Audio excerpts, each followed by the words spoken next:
right. Let me just dig a little bit deeper. Okay, so most of my posts are going to be like old because I don't believe we recognized just how aggressive. I don't know who this bird is arguing with, but y'all need to get it together because that is just like more noise than I had, that I'm accustomed to. At least in my backyard, the crows crow like here and there, and the squirrels do their thing, but there's clearly an argument going on back here. So anyway, so I'm in my parents' backyard.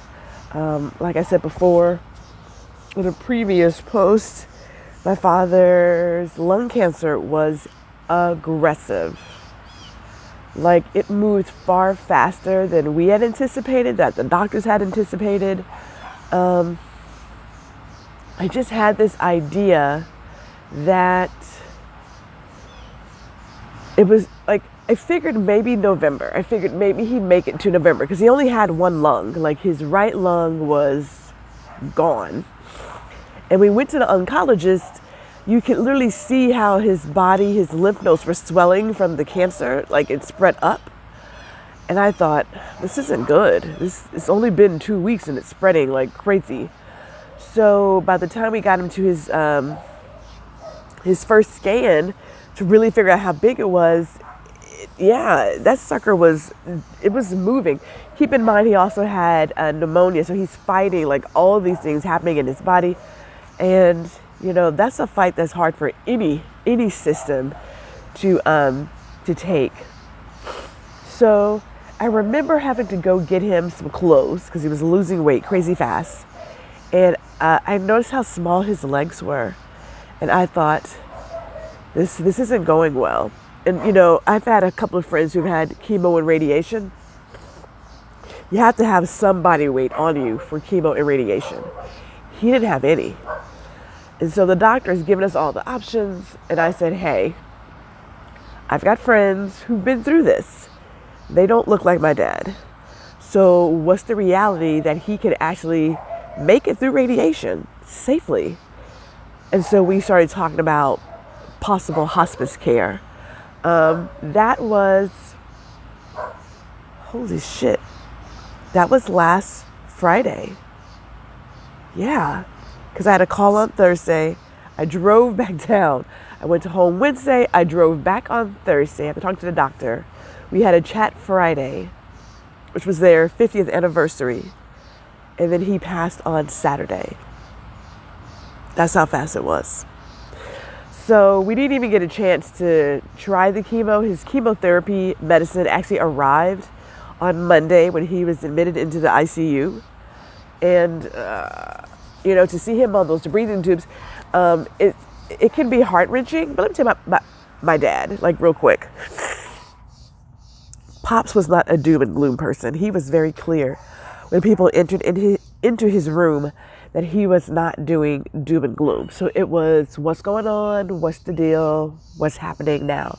Because you got to think, like, he wasn't dead yet. And when people start treating you as if it's over, then, it can bring you down. So in my heart, I would like to believe that he held on to celebrate a 50th year with my mother. That's what I believe. My brother believes it too. Because like we talked Friday about the hospital food, and he was very clear. He's like, well, I like cauliflower, but not the way they're fixing it. And I was like, yeah, I can see that this is not appetizing. Like we were having a full-on conversation about the riflemen and how are these cowboys able to see at night when there's one campfire and they're out in the woods. And I was like, that's a really good question, right? So we were having these conversations. And then Saturday evening, that was it. And so, I get it. And then at certain points, I don't get it. It's like my brain doesn't fully comprehend the change.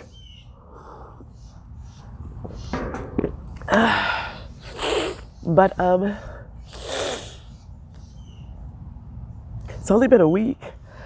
Tomorrow. Today is paperwork day. Today is paperwork day. We're going through all the paperwork, and Pops had a lot of paperwork. You know, for a guy who I felt was very organized with all of his things, my dad kept a lot of paper that he didn't need. Like, I literally found an envelope full of deposit slips. Like, the bank doesn't have any available. Things that make you laugh, right? So we're going to go through his paperwork today. We've already done the things to get the body and what have you taken care of. And, you know, people think it's morbid to talk about these things. It is not. My father was clear. Since I was 10 years old, he joked about putting him in a pine box in the backyard and call it a day. Now, we know that's not safe or healthy for those in the environment. But he just wanted like a direct cremation. He doesn't want this whole fanfare thing. So it is good to talk with your loved ones about what you want for your services, put it in your will. Hopefully you pick somebody who will do as you ask them to do, because there will always be somebody who wants to do something different. But whatever. No drama here. Okay, let me continue enjoying my iced coffee from International Delight. This is the caramel macchiato. It is delicious. And I'm not even a coffee drinker, but I got turned on it from my other brother. And like now I'm hooked. Really hooked.